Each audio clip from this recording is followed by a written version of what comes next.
¿Alguna vez has oído hablar de un país que no aparece en los mapas? Un lugar donde se usa una moneda que el mundo no reconoce, donde la bandera ondea pero ningún otro estado le saluda. Me llamo Luis y soy un viajero del tiempo.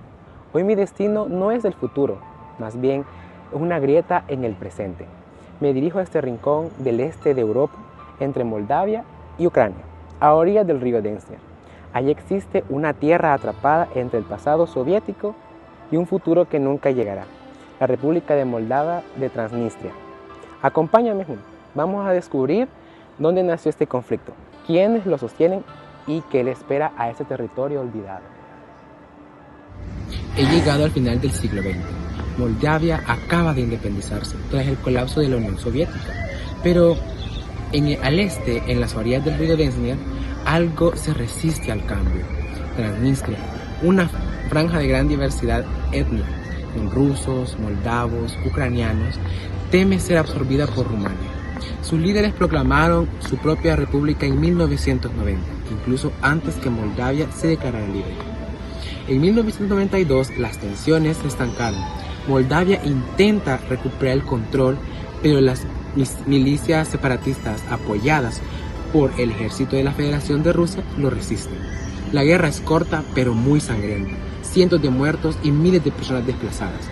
Desde entonces, Transnistria vive como un estado de facto, pero tiene su propio gobierno. Y aquí comienza la historia de una nación invisible, sostenida por la nostalgia soviética y la sombra de Moscú.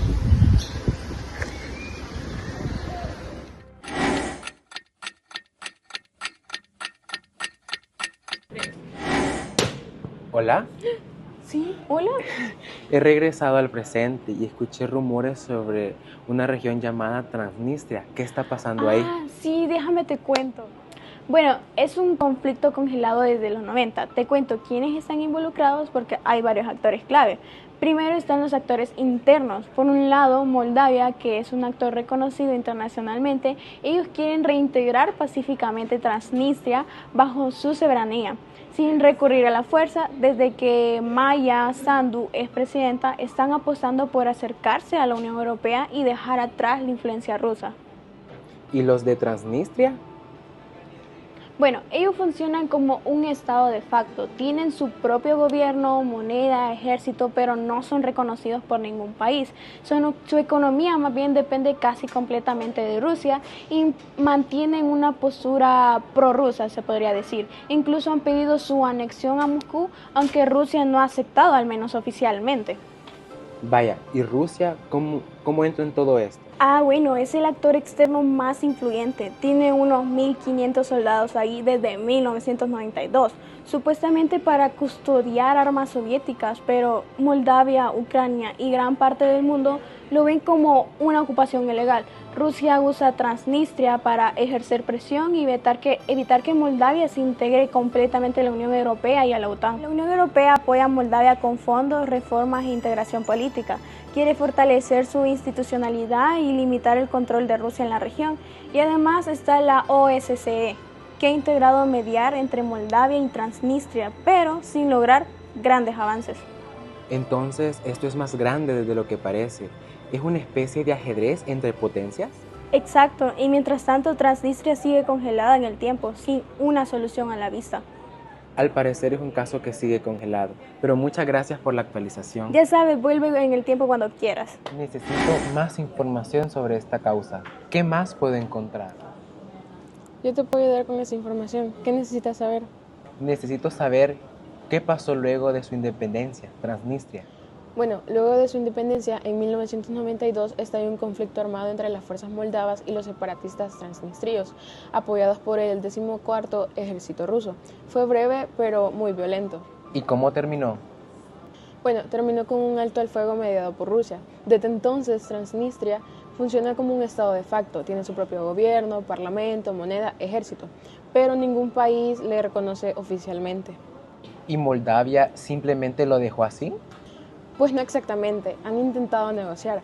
De hecho, en 2005 se creó el formato 5+2, que incluye a Moldavia, Transnistria, Rusia, Ucrania, la OSCE y como observadores la Unión Europea y Estados Unidos. Pero los avances han sido mínimos. ¿Y la tensión sigue aún? Sí, con altibajos.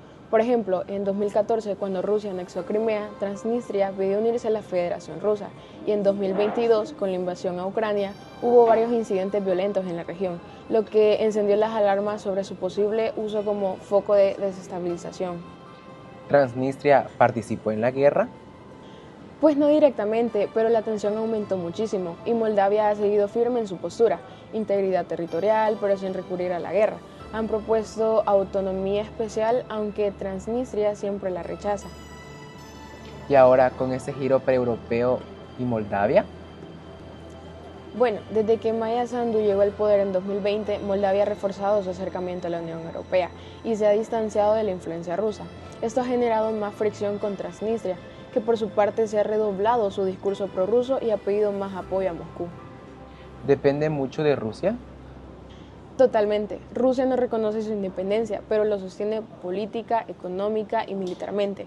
Les ayuda financieramente, subsidios energéticos y mantiene tropas en el territorio como fuerzas de paz. Sin Moscú, Transnistria no tendría muchas opciones que digamos. ¿Y con el aislamiento de Rusia, ellos también quedan aislados? Exacto, cada vez más sus únicos vínculos exteriores son con otras regiones separatistas no reconocidas, como Abjasia, Osetia del Sur o Nagorno-Karabaj. Intenta darse legitimidad entre ellos, pero su margen de acción es muy limitado. Entonces, lamentablemente todo sigue igual. Bueno, gracias. Exactamente, es solo un territorio separatista, es una pieza clave en un tablero geopolítico mucho más grande. Imagínate un lugar que está justo entre Moldavia y Ucrania, en una zona donde las tensiones entre Rusia y Occidente están siempre presentes.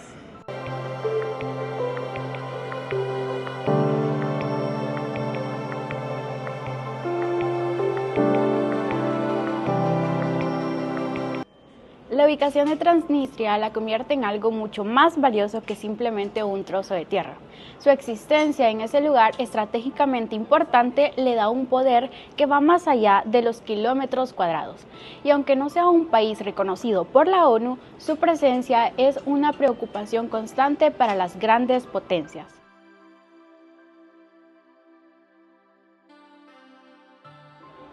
Hablar de geopolítica no es solo hablar de fronteras trazadas con una regla, es hablar de cómo un espacio geográfico se convierte en un instrumento de poder.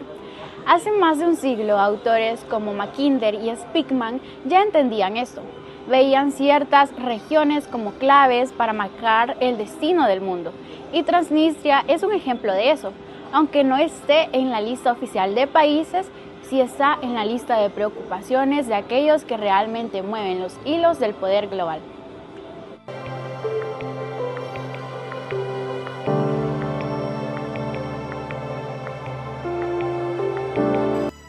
Desde la geografía política, el caso de Transnistria nos obliga a pensar diferente sobre las fronteras.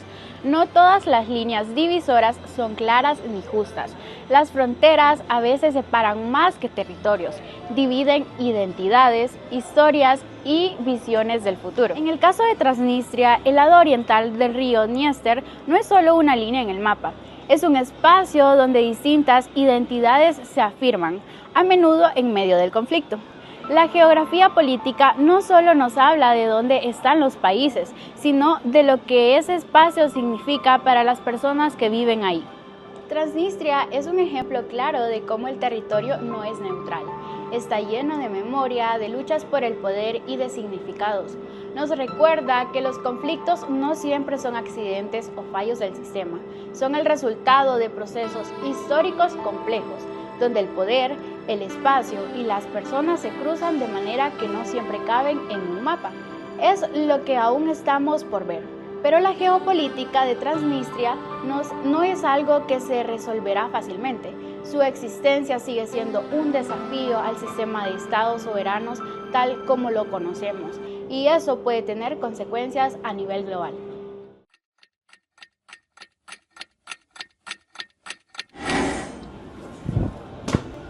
Hola, Hola. soy un viajero del tiempo. Por casualidad, ¿sabes qué está pasando con Transnistria? ¿Conoces su impacto socioeconómico? ¿Todo parece inestable? Sí, la situación ha cambiado drásticamente. Desde enero de 2025, Rusia dejó de enviar gas a Transnistria y desató una crisis energética tremenda. Sin calefacción, sin gas, sin electricidad, muchas fábricas cerraron y el desempleo se disparó. ¿Pero no dependían del gas ruso? Totalmente, su economía giraba en torno de un gas gratuito que usaba para producir electricidad y mantener la industria pesada. Ahora, sin eso, está al borde del colapso económico y humanitario. Son más de 350.000 personas afectadas. ¿Y Rusia no los está ayudando?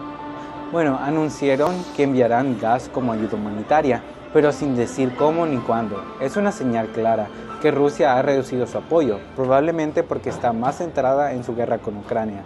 ¿Y Moldavia cómo se está moviendo en todo esto? Moldavia ha ofrecido ayuda, pero Transnistria la rechazó por presión rusa y por desconfianza.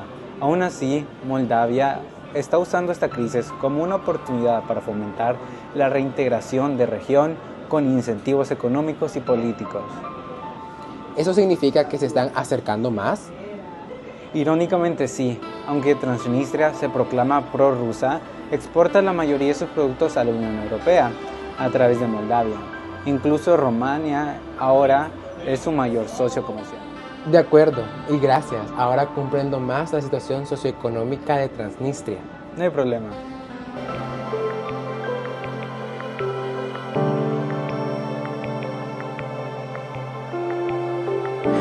Ahora que ya sé sobre la situación de Transnistria, su contexto histórico, el desarrollo de los hechos, sus actores involucrados y el impacto socioeconómico, también me gustaría saber algunos posibles escenarios futuros que tendrá este estado.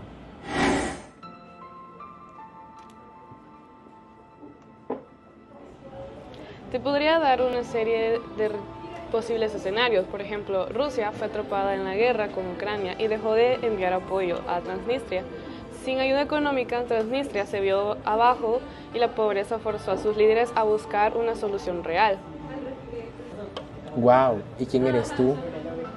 Soy una viajera del tiempo, del futuro, y te puedo dar más escenarios acerca de lo que pasó entre Moldavia y Transnistria. ¿Me puedes explicar más acerca de estos posibles escenarios futuros? Claro, Moldavia aceptó con condiciones esta reintegración, pero su autonomía fue limitada. Pero bajo un mismo Estado, hoy caminamos hacia una Moldavia unificada. Aparte de este escenario, ¿qué otros escenarios? Otro de los escenarios que he visto es que Rusia tomó a Transnistria como una base militar, intentando abrir un frente contra Ucrania.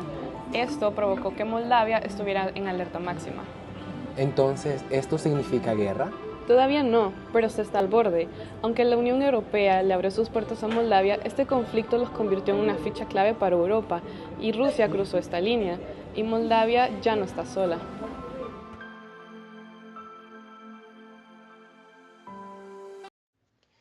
El conflicto de Transnistria constituye uno de los casos más representativos de los conflictos congelados en el espacio postsoviético.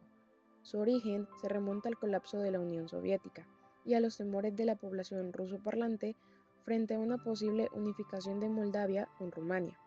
A pesar del alto al fuego firmado en 1992, la región ha mantenido su autogobierno sin reconocimiento internacional, sostenida en gran medida por el respaldo político y militar de Rusia. Este conflicto refleja cómo las disputas territoriales no resueltas siguen siendo herramientas de influencia geopolítica. Rusia, aunque no reconoce formalmente la independencia de Transnistria, mantiene una presencia estratégica que le permite intervenir indirectamente en la política moldava y regional. Por otro lado, Moldavia ha optado por una estrategia diplomática que busca la reintegración pacífica del territorio, aunque sin resultados concretos hasta la fecha. La situación se ha visto aún más tensionada con la guerra en Ucrania, que ha puesto nuevamente en el centro del debate el papel de Rusia en Europa del Este.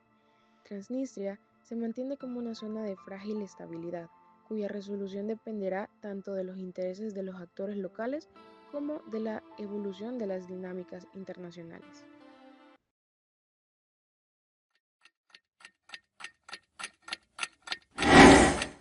Ahora que ya sé todo esto, puedo deducir dos futuros, uno de reconciliación y otro de confrontación.